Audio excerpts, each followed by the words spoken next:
Hi everyone, welcome to global online. This is Ankita Sood and आज इस video में हम डिस्कस करेंगे North East LET paper one का एक बहुत ही ज़्यादा इंपॉर्टेंट टॉपिक जिसका नाम है qualitative and quantitative research.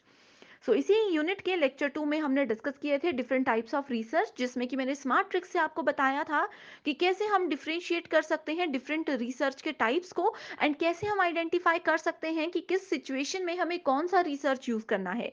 Similarly यहाँ पे स्टूडेंट्स को कंफ्यूजन होता है कि क्वांटिटेटिव और क्वालिटेटिव को कैसे यूज कर सकते हैं, कब इसको यूज कर सकते हैं। तो इस वीडियो को जरूर देखिएगा। यहाँ पे स्मार्ट ट्रिक्स मैं बताऊंगी कि कैसे क्वेश्चंस यहाँ से पूछे जाते हैं एंड कैसे हम लोग इजीली आइडेंटिफाई इनको कर सकते हैं। इसी के साथ students, North East LET exam का पेपर वन जो कि कॉमन एंड कंपलसरी पेपर होता है सभी स्टूडेंट्स के लिए, इसकी प्रिपरेशन का एक न्यू एंड फ्रेश बैच हमने लॉन्च किया है जिसमें पेपर वन का कंप्लीट कोर्स हम आपको कवर कराएंगे। एग्जाम से पहले हर एक यूनिट आपकी कवर हो जाएगी, साथ ही 1 से 2 बार फुल सिलेबस रिविजन की भी हम आपको गारंटी देते हैं। इस न्यू बैच में हम आपको देंगे full syllabus notes, full syllabus video lectures, 60+ mock test जिसमें से कि एज इट इज क्वेश्चन आते हैं, previous year questions with solution and 2000+ MCQ PDF जिसमें कि most repeated and most expected questions को हमने कवर किया है एंड ये आपकी फाइनल प्रिपरेशन में बहुत मदद करेगा। इस बैच को जरूर ज्वाइन कीजिएगा। इसके लिए स्क्रीन पर ये जो 2 नंबर्स आपको नजर आ रहे हैं, किसी भी एक नंबर पर व्हाट्सएप की मदद से आप कांटेक्ट कर सकते हो एंड इसके लिए आपको अभी फ्लैट 20% ऑफ हम दे रहे हैं, यानी कि सिर्फ 2000 रुपए आपको इस कंप्लीट कोर्स के लिए पे करने होंगे एंड इस कोर्स को आप लोग लगातार 1 ईयर तक यूज कर सकते हो। तो 100% गारंटेड सिलेक्शन कोर्स है।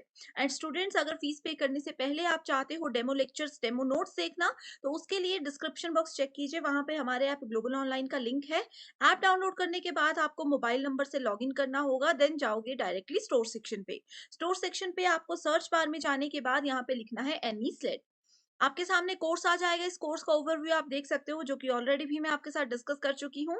इसकी ड्यूरेशन आप देख सकते हो। देन आपको जाना है कंटेंट सेक्शन पे, जहां पे यूनिट वाइज आपको सेपरेट फोल्डर्स मिल जाएंगे एंड हर एक फोल्डर में फ्री कंटेंट अवेलेबल है, जो कि डेमो की तरह आप लोग देख सकते हो, या फिर डायरेक्टली स्क्रीन पर दिए गए किसी भी एक नंबर पर व्हाट्सएप की मदद से आप लोग कांटेक्ट करके डेमो लेक्चर्स और डेमो नोट्स हमारे देख सकते हो।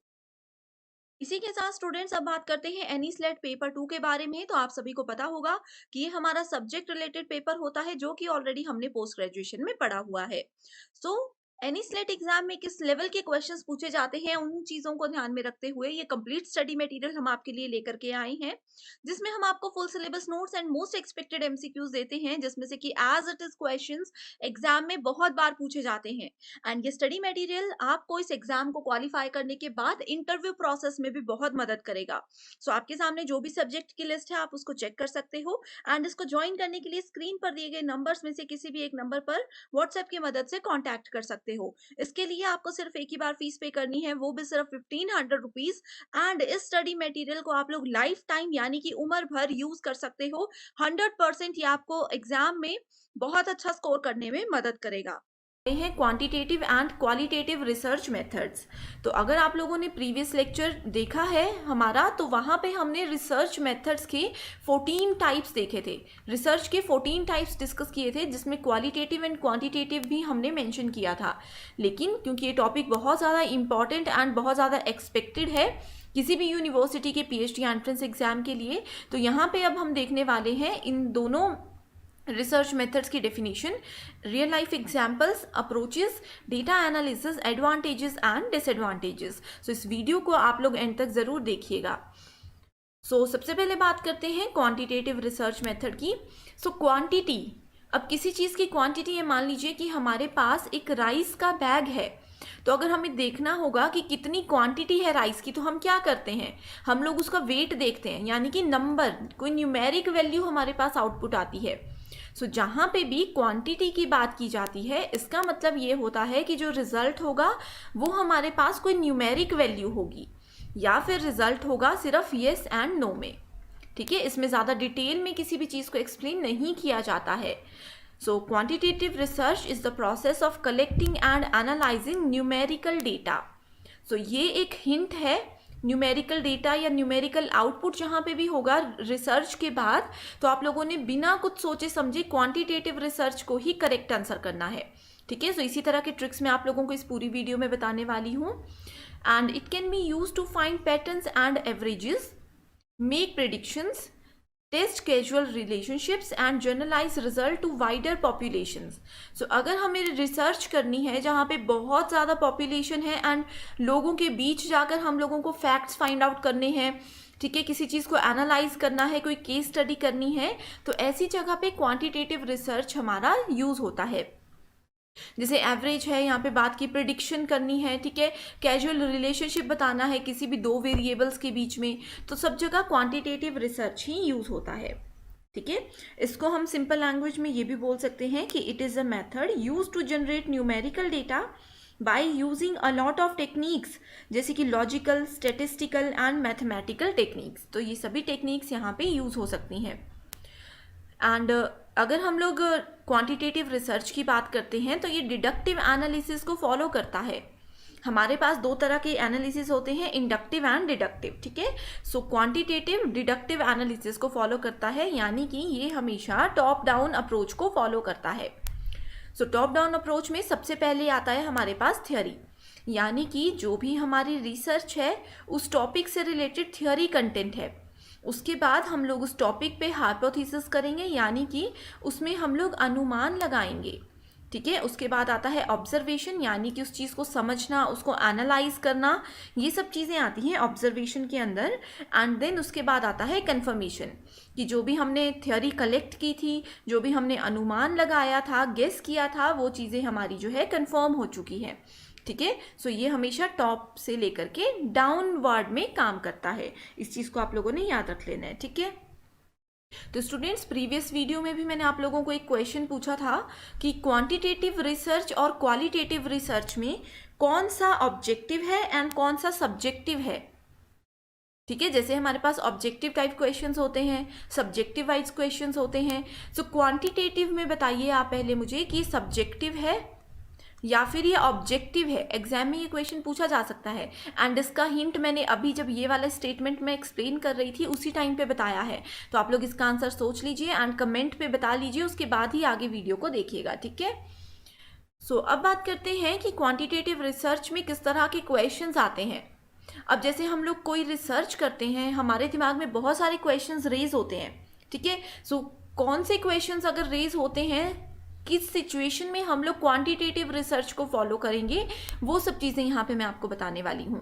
सो यहाँ पे हम देखते हैं what is demographic makeup of Singapore in 2020. So जो भी रियल वर्ल्ड से रिलेटेड क्वेश्चंस होते हैं ना, वो सब चीज़ें क्वांटिटेटिव रिसर्च के अंदर आती हैं. जैसे कि how has the average temperature changed globally over the last century, does environmental pollution affect the prevalence of honey bees, Does working from home increase productivity for people with long commutes. ठीक है, सो ये सब चीज़ें क्या है, ये real world examples हैं, ये रियल वर्ल्ड की इश्यूज हैं. ठीक है, जिनको सॉल्व करने के लिए हमें पब्लिक में जा करके, जैसे मान लीजिए ये लास्ट वाला क्वेश्चन है, इसका आंसर जानने के लिए हमें पब्लिक में जाना होगा, उनके इंटरव्यूज लेने होंगे. ठीक है, तो ये सब चीज़ें आती हैं क्वांटिटेटिव रिसर्च के अंदर. सो अब बात करते हैं कि इसमें कौन कौन से मेथड्स आते हैं इसके अंदर. ये सभी मेथड्स हम लोगों ने प्रीवियस लेक्चर में डिटेल में डिस्कस किए हैं, तो यहाँ पे मैं इसको ज़्यादा एक्सप्लेन नहीं करूँगी. ठीक है, सो पहला आता है डिस्क्रिप्टिव रिसर्च. डिस्क्रिप्टिव में मैंने आप लोगों को बताया था कि हम सिर्फ जो प्रॉब्लम है उसको डिस्क्राइब करेंगे, उसका सॉल्यूशन नहीं बताएंगे. ठीक है, you simply seek an overall summary of your study variables. Next आता है correlational research. You investigate relationship between your study variables. को रिलेशनशिप का मतलब होता है कि 2-3 वेरिएबल्स हैं, हम लोगों ने 2-3 प्रॉब्लम्स के सॉल्यूशन ढूंढ लिए, या फिर एक प्रॉब्लम का डिफरेंट एरियाज में जाकर के सॉल्यूशन ढूंढ लिया. अब हम देखेंगे कि इन सभी सॉल्यूशन के बीच में कोई रिलेशनशिप है, कोई कॉमन चीज़ है या नहीं है. ठीक है, that is called correlational research. Next आता है हमारे पास experimental research. So your you systematically examine whether there is a cause and effect relationship between these variables. ठीक है, सो एक्सपेरिमेंटल रिसर्च बोलता है कि हमने कोई रिसर्च की, हम नए नए एक्सपेरिमेंट कर रहे हैं. ठीक है, एक्सपेरिमेंट में क्या होता है, पहले हम देखते हैं कि इस चीज़ का क्या कॉज है, फिर हम देखेंगे कि इस चीज़ का क्या इफेक्ट पड़ा, पॉजिटिव इफेक्ट पड़ा या फिर नेगेटिव इफेक्ट पड़ा, इससे हमारा कोई नुकसान हो रहा है या फ़ायदा हो रहा है या कुछ भी नहीं हो रहा। सो जहाँ पे भी, ये भी एक की पॉइंट है कि जहाँ पे भी कॉज एंड इफेक्ट रिलेशनशिप की बात की जाती है दो वेरिएबल्स के बीच में, that means we are talking about experimental research. ठीक है, सो ये पॉइंट्स आप लोगों ने नोट कर लेने हैं। एंड अगर आप लोग हमारे पेड यूजर्स हो तब तो आप लोगों को ये पीडीएफ एज इट इज़ मिल जाएगी, आप लोग इजीली इसको प्रिंट करके रीड कर सकते हो। ठीक है, सो कोरिलेशनल एंड एक्सपेरिमेंटल रिसर्च की अगर हम बात करें, कोरिलेशनल एंड एक्सपेरिमेंटल, ठीक है, ये बोथ जो होते हैं, both are used formally to test hypothesis. ठीक है, अनुमान जो लगाते हैं उसको टेस्ट करने के काम आते हैं। प्रिडिक्शंस जो हम लोग करते हैं, ऐसे ही तुक्के हम मारते हैं ना कई बार कि अगर ये डेटा एंटर करते हैं, मान लीजिए किसी वेरिएबल में हमने 0 डेटा एंटर किया तो आंसर 0 आ रहा है या आंसर माइनस में आ रहा है, तो हम बोलेंगे कि अगर हम -2 एंटर करते तो हमारा रिजल्ट क्या आ सकता है। ये हम प्रिडिक्शंस करते हैं। ठीक है, या फिर जहाँ पे भी स्टेटिस्टिक्स की बात की जाती है तो वहाँ पे correlational and experimental research use होते हैं। To collect quantitative data, you will often need to use operational definitions that translate abstract concepts. Abstract concepts होते हैं moods, ठीक है, into observable and quantifiable measures, that is self rating of feeling and energy levels. Abstract concept है mood हमारा, कि मेरा mood कुछ भी हो सकता है।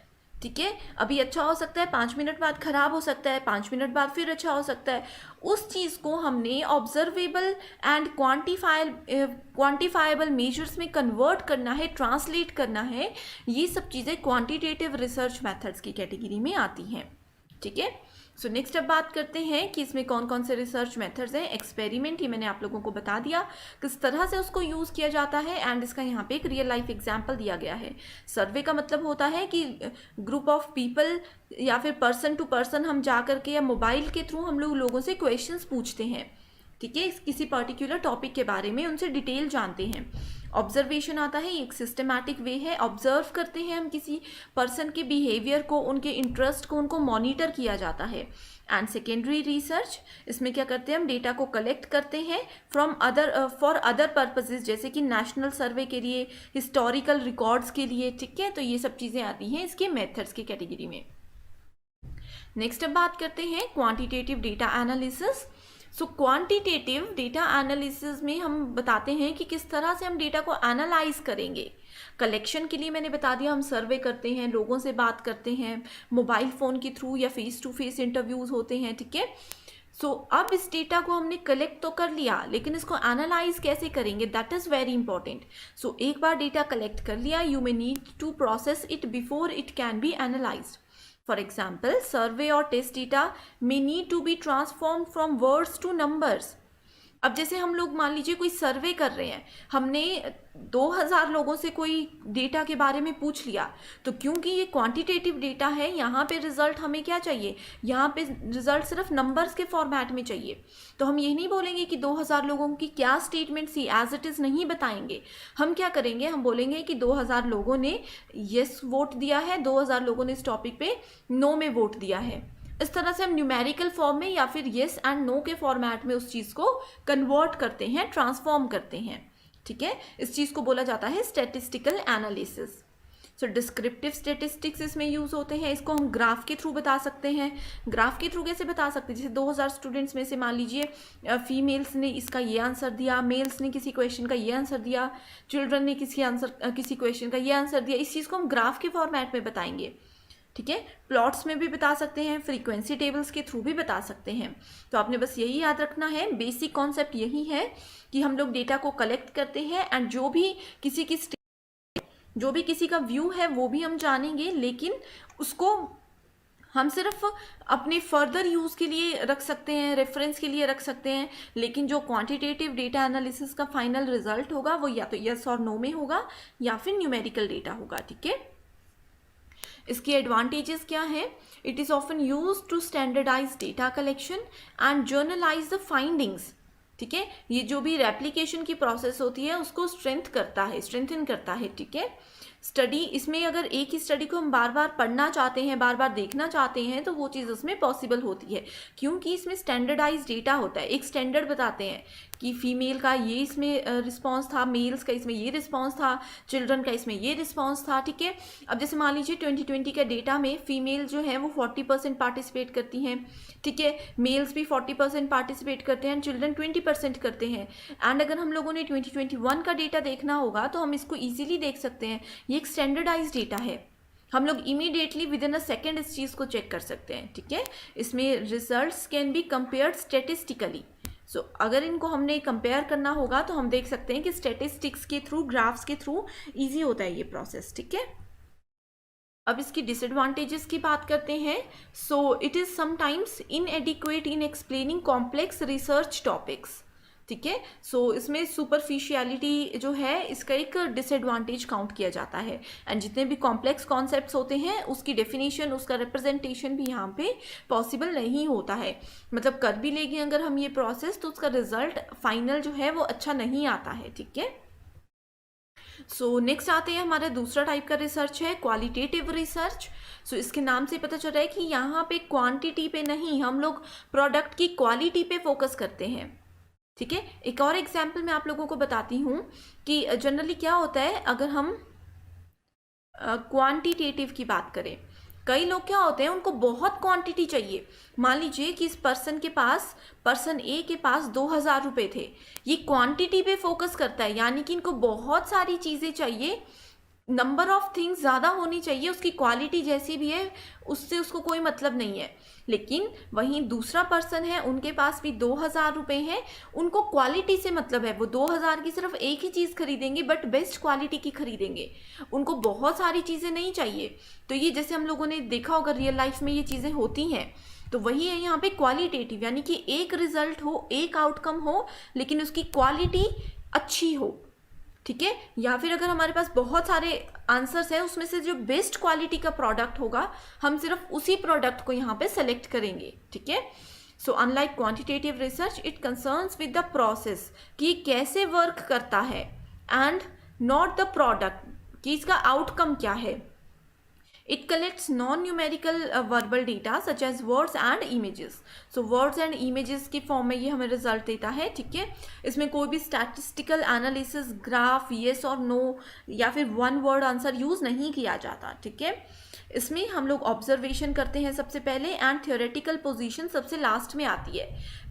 क्वांटिटेटिव में क्या था, उसमें थियोरेटिकल पोजीशन पहले थी एंड ऑब्जर्वेशन सबसे लास्ट में था। सो यहाँ पे आप इसका कंप्लीट प्रोसेस देख सकते हो, ठीक है। यहाँ पे मैंने आप लोगों को बताया कि सबसे पहले ऑब्जर्वेशन आती है, लोअर लेवल से हम हायर लेवल पे जाते हैं, यानी कि वो वाला अप्रोच था टॉप डाउन एंड ये है बॉटम अप अप्रोच। इस चीज़ को याद रख लीजिए, क्वालिटेटिव है बॉटम अप अप्रोच, ठीक है। सो इसका एम है to determine qualitative variables and इसमें इंडक्टिव एनालिसिस को यूज़ किया जाता है। क्वांटिटेटिव में डिडक्टिव यूज़ होता है, क्वालिटेटिव में इंडक्टिव यूज़ होता है, ठीक है। इसमें हम डिस्कवर करते हैं आइडियाज़ को एंड जो भी एक्सप्लोरेटरी रिसर्च में आइडियाज़ यूज़ किए जाते हैं उन सबको हम यहाँ पे रेफरेंस देते हैं, ठीक है। नेक्स्ट आता है क्वालिटेटिव रिसर्च क्वेश्चन एग्जाम्पल्स। सो किस तरह के क्वेश्चंस पूछे जाएंगे क्वालिटेटिव में, वो चीज़ें हैं यहाँ पे। तो how do children and adult interpret healthy eating in the UK. So यहाँ पे हमें पूरा एक्सप्लेन करना पड़ेगा कि चिल्ड्रन हेल्दी ईटिंग के बारे में क्या सोचते हैं, अडल्ट्स क्या सोचते हैं। इसका आंसर हम लोग सिर्फ येस एंड नो में नहीं दे सकते, या फिर इसका आंसर हम लोग ग्राफ के थ्रू नहीं दे सकते कि चिल्ड्रन ने ये बोला है एंड अडल्ट्स ने ये बोला है, ये चीज़ नहीं होती है, ठीक है।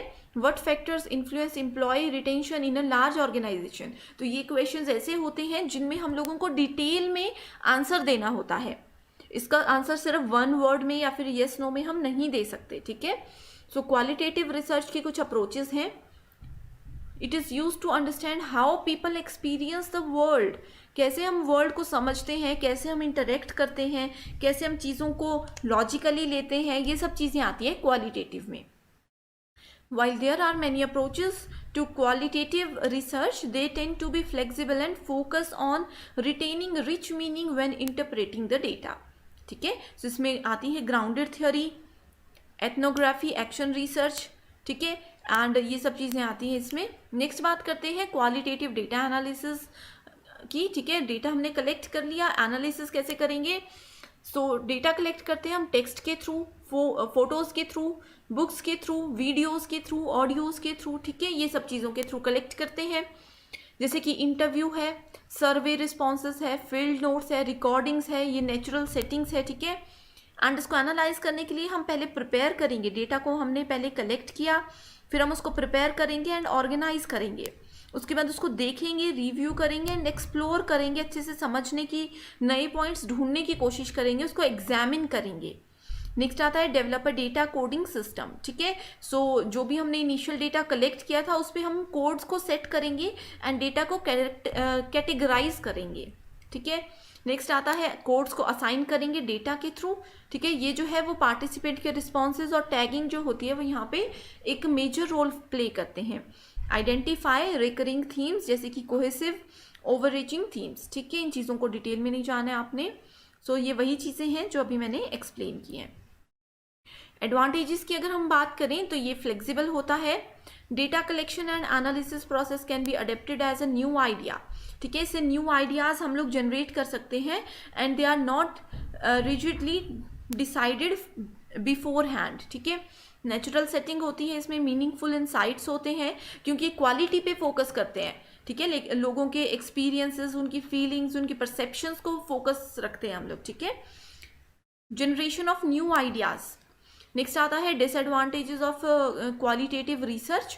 सो अनरिलायबिलिटी यहाँ पे आती है एंड सब्जेक्टिबिलिटी आती है, ठीक है, क्योंकि रिसर्चर का इसमें प्राइमरी रोल होता है, यानी कि जो रिसर्चर है उनका एक्सपीरियंस या फिर ऑब्जर्वर है जहाँ से हम डेटा कलेक्ट कर रहे हैं उनका एक्सपीरियंस इसमें मेन रोल प्ले करता है, ठीक है।